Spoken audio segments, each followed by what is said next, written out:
When the party becomes more powerful than the people, then democracy is in danger. বাংলায় বলতে গেলে যে রাজনৈতিক দলগুলো যদি দেশের মানুষের চেয়ে বেশি শক্তিশালী হয়ে যায় তাহলে কিন্তু গণতন্ত্র বিপর্যয়ের ভেতরে পড়ে।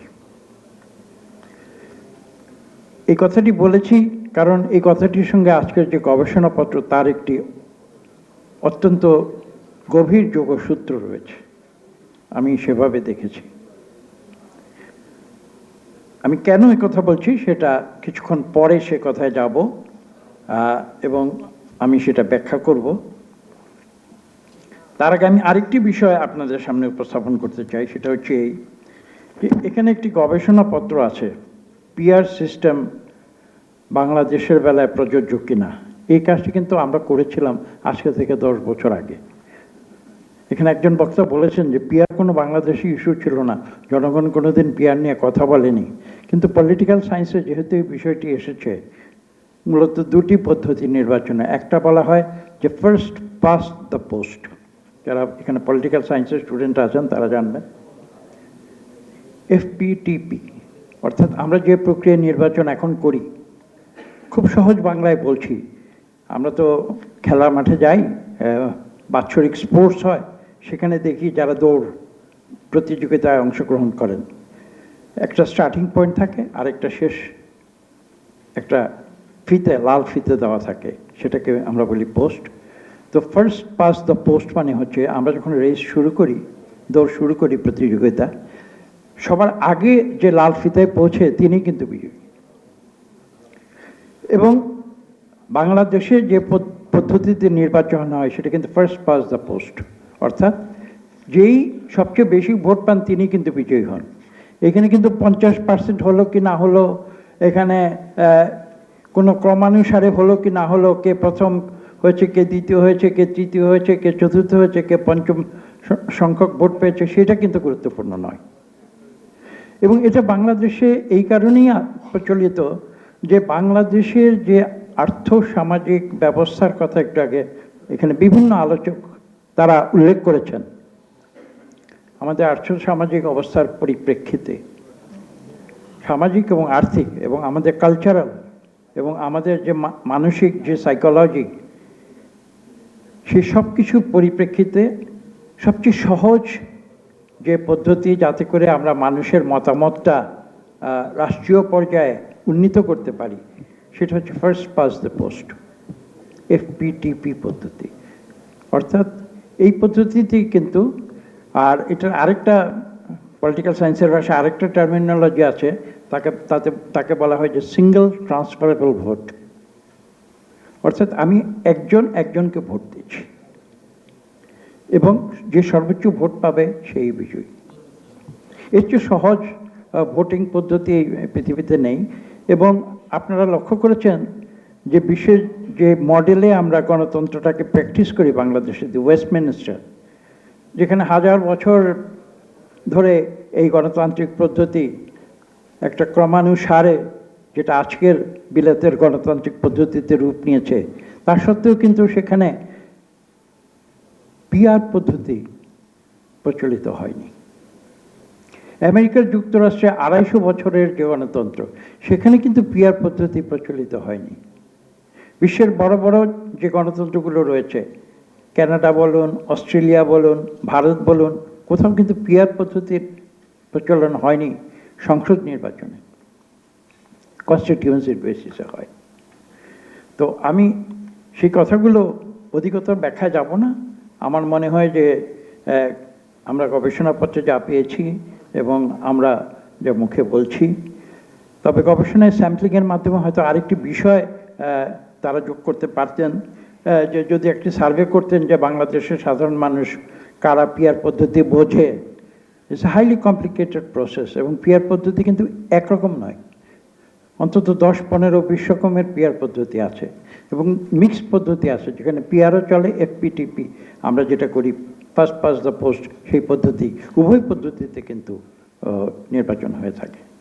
কাজে তারা যদি এর সঙ্গে একটি বিষয় যোগ করতেন যে একটি সার্ভেও থাকতো যে বাংলাদেশের সাধারণ মানুষ, তৃণমূলের মানুষ একটি রিপ্রেজেন্টেটিভ স্যাম্পল নিয়ে যে কারা পিয়ার পদ্ধতি চায় এবং কারা এখনকার প্রচলিত পদ্ধতি চায়, তাহলে কিন্তু আমার মনে হয় এই গবেষণাপত্রটি আরও বেশি জোরদার হতো এবং আরও শক্তিশালী হতো এবং আমরা দেশের মানুষের মতামত আরও স্পষ্টভাবে জানতে পারতাম।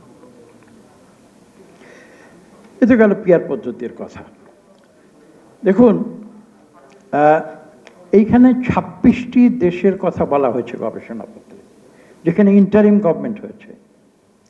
আমি যদি বলি একটু যোগ করি, এটা যদি 27 হলে আরো ভালো হতো, কারণ সেই 26টির তালিকায় কিন্তু আমি বাংলাদেশের নাম দেখিনি। বাংলাদেশেও কিন্তু ইন্টারিম গভর্নমেন্ট হয়েছিল এবং আজকে থেকে প্রায় 35 বছর আগে। কাজে সেই উদাহরণটাও কিন্তু এর সঙ্গে যুক্ত হলে এই গবেষণাপত্রটি আরো শক্তিশালী হতো। এবং এখানে একজন বক্তা ইতিমধ্যে বলে গিয়েছেন চমৎকারভাবে যে সেই ইন্টারিম গভর্নমেন্টের মেয়াদ ছিল কিন্তু মাত্র 3 মাস। এখানে দেখুন 1-2 তালিকায় দেখুন 1-2-3 নম্বরে যে দেশটি আছে সেটা 3 মাস। কাজে বাংলাদেশ সেখানে সেই তালিকায় 3 নম্বরে আসত। 3 মাস এবং 3 মাসের মাথায় যে নির্বাচনটি হয়েছিল, আপনারা অনেকে ভুলে গিয়েছিলেন, হয়তো ভুলে গিয়েছেন, আমি আপনাদের স্মরণ করিয়ে দিতে চাই আজকে থেকে 35 বছর আগের কথা। সেই 3 মাসের ইন্টারিম গভর্নমেন্ট, আমরা তখন কেয়ারটেকার শব্দটা ব্যবহার করেছিলাম, সেই 3 মাসের কেয়ারটেকার গভর্নমেন্টও কিন্তু একাধিক সংস্কার কমিশন তারা সৃষ্টি করেছিলেন এবং তারা রিপোর্ট দিয়েছিলেন। কিন্তু সেই রিপোর্ট নিয়ে দেন দরবার হয়নি। সেই রিপোর্ট নিয়ে দিনের পর দিন ধরে, মাসের পর মাস ধরে কোনো বিতর্ক বা আলোচনা হয়নি, কারণ তাদের উদ্দেশ্য ছিল ভিন্ন। তখনকার সেই 3 মাসের কেয়ারটেকার সরকার বলেছিলেন যে আমরা এই সংস্কার কমিশনগুলোর রিপোর্ট, যেটা নির্বাচিত সরকার আগামীতে আসবে তাদের বিবেচনার জন্য রেখে যাচ্ছি। কেননা আসলে আপনার যদি মৌলিক প্রশ্নে ফিরে যায়, এই দেশের সংস্কার করার যে আসল অধিকার সেটা কিন্তু একটা নির্বাচিত সরকারেরই আছে। একটা অনির্বাচিত সরকার বাংলাদেশে যেটা আছে, এটা একটা বিশেষ অবস্থার পরিপ্রেক্ষিতে এসেছে, এটা আমাদের মানতে হবে। এখানে আপনারা জানেন যে কোন অবস্থার প্রেক্ষিতে আজকের এই সরকারটি সৃষ্টি হয়েছিল।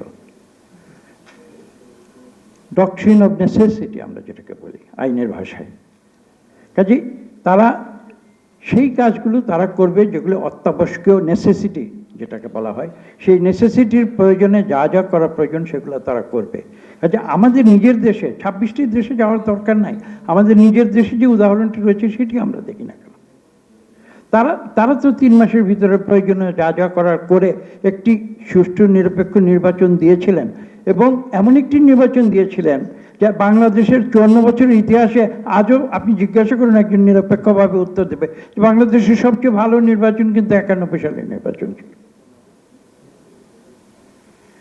কাজেই এইটা নিয়ে দ্বিমত করার খুব একটা সুযোগ যে আছে তা না। এবং জনাব মাহবুবুল্লাহ সাহেব অনেক কথা বলেছেন এবং তিনি চমৎকারভাবে বলেছেন যে তিনি সরকারের সমালোচনা যাবেন না, এবং সরকারের সমালোচনা যাবার কোনো দরকারও নেই। আর এখানে আমাদের মাসুদ কামাল সাহেব তিনি বিএনপিকে অভিযুক্ত করেছেন যে কেন আমরা ফেব্রুয়ারির কথা বললাম, কেন আমরা ডিসেম্বরের কথা বললাম, অক্টোবরে কেন বললাম না, এবং অত্যন্ত যুক্তিসঙ্গত প্রশ্ন। কাজে সেটার উত্তর দিতে হবে এই কারণে যে একজন রাজনীতিক কিন্তু অনেক কঠিন অবস্থায় জীবনযাপন করে। একজন সাংবাদিক তার যে কর্মপদ্ধতি, একজন ইঞ্জিনিয়ার তার যে কর্মপদ্ধতি, একজন ডাক্তার এখানে মঞ্চে বসা আছেন তাদের যে কর্মপদ্ধতি, একজন শিক্ষক তার যে কর্মপদ্ধতি, একজন আইনজীবী তার যে কর্মপদ্ধতি, তার এই সব কিছু মিলিয়ে কিন্তু রাজনীতিকে কাজ করতে হয়। অনেক ভিউ পয়েন্ট সমন্বয় করে একসঙ্গে কাজ করতে হয়। এবং সেখানে আমি একটি কোটেশন দিয়ে মাসুদ কামাল সাহেবের প্রশ্নের উত্তর দেব। কোটেশনটা হচ্ছে অনেক পুরনো বিলাতে বিখ্যাত পার্লামেন্টারিয়ান, তিনি বলেছিলেন, when a politician says yes, it means maybe. when a, when a politician says maybe, it means no. And when a politician says no, he is not even a politician. অর্থাৎ politician হিসেবে আমাদের জীবনযাপন এত কঠিন যে আমরা সত্যিকার honestly নাও বলতে পারি না, তাহলে আর পলিটিশিয়ান থাকা যায় না। এটা মূল মূল বক্তব্য হচ্ছে, আমি যদিও হিউমার করে বলেছি, এটা মূল বক্তব্য হচ্ছে একজন পলিটিশিয়ানকে কিন্তু সব কিছু সমন্বয় করে কাজ করতে হয়। এবং ওই যে কনসেনসাস বিল্ডিংয়ের কথা বলা হয়, বা একজন পলিটিশিয়ানের মতের সঙ্গে আরেকজনের মত না মিললে সরাসরি না করে এটাকে কিভাবে একটা সমাধানে নিয়ে যাওয়া যেতে হয়, এই ধরনের পদ্ধতিতে একজন রাজনীতিকে কাজ করতে হয়। কাজে একজন সাংবাদিকের কাজ অনেক সহজ, তিনি একটা কথা বলে সেটা একদম জোর গলায় বলতে পারেন, বা অন্য কেউ বলতে পারেন জোর গলায়। একজন অর্থনীতিবিদ যেমন একটা অর্থনীতির ব্যাপারে তিনি জোর গলায় বলতে পারেন যে এটা এভাবে করা উচিত। একটা ব্রিজ, যেমন একটা ব্রিজের বেলায় বলুন এভাবে করা উচিত, কিন্তু একজন রাজনীতিক যখন সেখানে যায় তখন সেই ব্রিজটি কিন্তু মডিফাই করতে হয়, এবং অনেক সময় ইঞ্জিনিয়ারিংয়ের ডিজাইনের বাইরে গিয়ে একটা ব্রিজ করতে হয়, বা রেকমেন্ডেশনের বাইরে গিয়ে একটা ব্রিজ তৈরি করতে হয়। তো কাজে এই পরিস্থিতির ভিতর দিয়ে আমরা কাজ করে যাচ্ছি। আমি বক্তব্য দীর্ঘ করব না, মূল কথাটি আমি কিন্তু অলরেডি বলে ফেলেছি। যে কথাটি আমি এখানে বলবো, যেটা দিয়ে শুরু করেছিলাম, আমি সেই কথা আবার ফিরে আসছি। যে আমি কেন বলেছি যে যদি পার্টি, যদি রাজনৈতিক দল যদি জনগণের চেয়ে বেশি শক্তিশালী হয়ে যায়, তাহলে সেটা গণতন্ত্রের জন্য বিপজ্জনক। এই কথাটি আমি কেন বলেছি? কথাটি বলেছি যে আপনারা যদি পিআর পদ্ধতির গভীরে যান, তাহলে কিন্তু আপনারা দেখতে পাবেন যে সেখানে মানুষ কিন্তু সত্যিকার অর্থে একটি দলকে ভোট দিচ্ছে, কোনো ব্যক্তিকে ভোট দিচ্ছে না। তো বাংলাদেশের মানুষের যে সাইকোলজি, মানুষকে জবাবদিহি করতে চায়, মানুষকে প্রশ্ন করতে চায়, বাংলাদেশের মানুষের ধৈর্য অত্যন্ত সীমিত, অধৈর্য হয়ে যায় কোনো কিছুতে। বাংলাদেশের মানুষ আবেগময়। তো সেইগুলি বিষয়গুলো কিন্তু আমরা অস্বীকার করতে পারি না। কাজে সেখানে একটি নৈর্ব্যক্তিক, আমি বলবো যে পিআর সিস্টেম একটা নৈর্ব্যক্তিক একটি ভোটিং প্রক্রিয়া। কাজে এইটা বাংলাদেশের মানুষের যে গতি প্রকৃতি, চরিত্র এবং যে সাইকোলজি, তার সঙ্গে কিন্তু কখনো খাপ খাবে না। এবং সেই কারণেই মানুষ একজন নৈর্ব্যক্তিক দলকে, রাজনৈতিক দলকে ভোট দেবে, এটা সত্য, দলকে দেবে, কিন্তু পাশাপাশি তারা কিন্তু জানতে চায় যে আমার নির্বাচনী এলাকায় কাকে আমি দায়ী করব।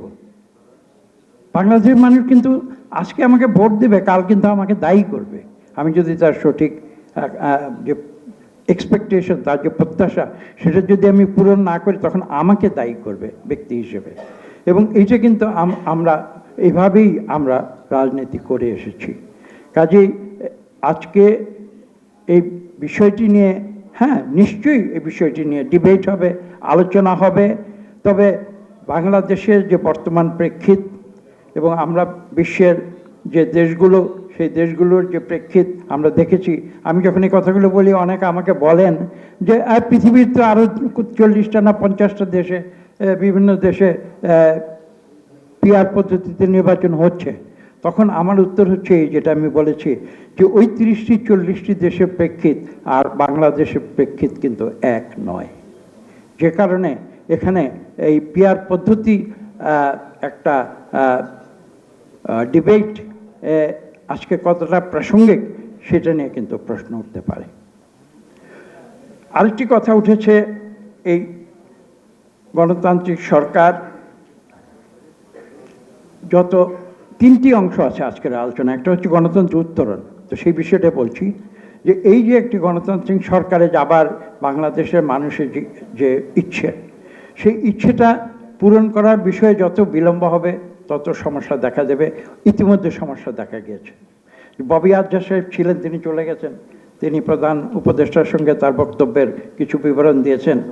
আমি ছোট্ট একটি বিবরণ দিই আমার নিজের অভিজ্ঞতা থেকে। প্রধান উপদেষ্টাকে আমি আজকে থেকে কিছুদিন আগে বলেছিলাম, এই যে নৈরাজ্য, এই যে মব রুল আপনারা বলছেন, এই যে আইন শৃঙ্খলার অবনতি বলছেন, আমি প্রধান উপদেষ্টাকে স্পষ্ট ভাষায় বলেছিলাম, আপনি আজকে নির্বাচনের তারিখ ঘোষণা দিন, দেখবেন যে আগামীকাল থেকে বাংলাদেশে এই নৈরাজ্য ক্রমশ অপসৃত হয়ে যাবে। কারণ যে বাংলাদেশের মানুষের সাইকোলজিটা তো আমরা জানি। আমরা এই যে নির্বাচন তো বাংলাদেশ একটু উৎসবের মতো ছিল, আমরা কি দেখিনি সেই উৎসব? 91-র কথা আমি একটু আগে বলেছি, তখন কি উৎসবের মতো ছিল না? তো কাজেই আমি যখন প্রথম রাজনীতিতে আসি 91 সালে, আমি প্রায় 100 উপদেষ্টা, আমার নিজের উপদেষ্টা, তাদের সঙ্গে আলাপ করেছিলাম, এবং তাদের মধ্যে আমাকে কয়েকজন নিষেধ করেছিল যে এই সন্ত্রাসময় পরিস্থিতি, 80-র দশকের কথা বলছি, এই সন্ত্রাসময় রাজনীতির মধ্যে যাওয়া যে আর এত বড় কোনো বোকামি আর হয় না, এই কথা আমাকে বলেছিলেন অত্যন্ত জ্ঞানীগুণী লোকেরা। কিন্তু আশ্চর্যের বিষয়, সেদিনের জাস্টিস শাহাবুদ্দিনের কেয়ারটেকার সরকার নির্বাচন ঘোষণা করার পরে এরকম কোনো দৃশ্যমান কোনো সংঘাত আমরা কিন্তু দেখতে পাইনি। এই কারণে যে বাংলাদেশের মানুষ যখন একবার নির্বাচনে ঝুঁকে পড়ে, তখন কিন্তু অন্য কিছুতে যাওয়ার সুযোগ তাদের থাকে না। ঠিক আমি এখনো এটা বিশ্বাস করি যে যদি সত্যি 5 তারিখে নির্বাচনের তারিখ ঘোষিত হয়, সেটা কি ডিসেম্বরে হলো বা অক্টোবরে হলো বা ফেব্রুয়ারিতে হলো, আমি সেটা নিয়ে খুব একটা চিন্তিত নই। মনে করি না যে এটা খুব বড় একটা সমস্যা, যদি কোনো অহেতুক বিলম্ব না হয় এবং নির্বাচন তারিখ যাতে ঘোষিত হয়। আজকে আমরা যে বিষয়গুলো, যে সার্বিক সমাজের যে পরিস্থিতিগুলো নিয়ে যে আমরা চিন্তা ভাবনা করছি, আমরা যে শঙ্কিত হচ্ছি, এই যে নৈরাজ্য যেটা বললাম, আইন শৃঙ্খলার যে পরিস্থিতি সেটা বললাম, এই যে বিভিন্ন পরিস্থিতি আজকে সৃষ্টি হচ্ছে, আমার বিশ্বাস, আমার দৃঢ় বিশ্বাস যে নির্বাচনের তারিখ ঘোষণার সঙ্গে সঙ্গে বাংলাদেশের সমাজ, বাংলাদেশের যে সার্বিক পরিস্থিতি, সেটা একটা নিয়ম শৃঙ্খলার ভিতরে ফিরে আসবে এবং মানুষ তাদের গণতান্ত্রিক যে গণতান্ত্রিক অধিকার প্রতিষ্ঠার জন্য আজকে থেকে 1 বছর আগে ছাত্র জনতা বিদ্রোহ করেছিল। আমি বিদ্রোহ শব্দটি ব্যবহার করব। অনেকে, আমরা জানি না সঠিক কোনটা শব্দ, বিদ্রোহ, বিপ্লব বা কোনটা কি হবে না হবে, আমি বিদ্রোহ শব্দটাই ব্যবহার করেছি। তারা কিন্তু দীর্ঘ 15 বছরের যে পুঞ্জীভূত যে ক্ষোভ, তার বিরুদ্ধে আমি বিশ্বাস করি বিদ্রোহ ঘোষণা করেছিল। এটা শুধু বৈষম্য বিরোধী আন্দোলন ছিল, আসলে সেটা হয়তো ছিল মুখে বা তাদের যে প্রোগ্রাম, সেই প্রোগ্রামে ছিল, কিন্তু তার ভেতরে যে অন্তর্নিহিত যে বিষয়টি ছিল, সেটা কিন্তু একটা সার্বিক ক্ষোভ। এবং সেই ক্ষোভটি কী ছিল? যে বাংলাদেশে গণতন্ত্র নাই, বাংলাদেশে স্বৈরাচারকে দূর করে গণতন্ত্র ফিরিয়ে আনতে হবে। কাজে আজকের গবেষণার যে প্রথম যে অংশ, গণতন্ত্র উত্তরণ, আমি এই কথা বলেই শেষ করব যে আসুন আমরা এদেশের মানুষের যে চিরন্তন যে আকাঙ্ক্ষা, আমরা যে কারণে 71 সালে একটি রাষ্ট্র থেকে আমরা আলাদা হয়ে এসেছিলাম যে গণতন্ত্রের আকাঙ্ক্ষার জন্য, সেই গণতন্ত্রের আকাঙ্ক্ষায় আমরা আবার নতুন করে আমরা যাত্রা শুরু করি।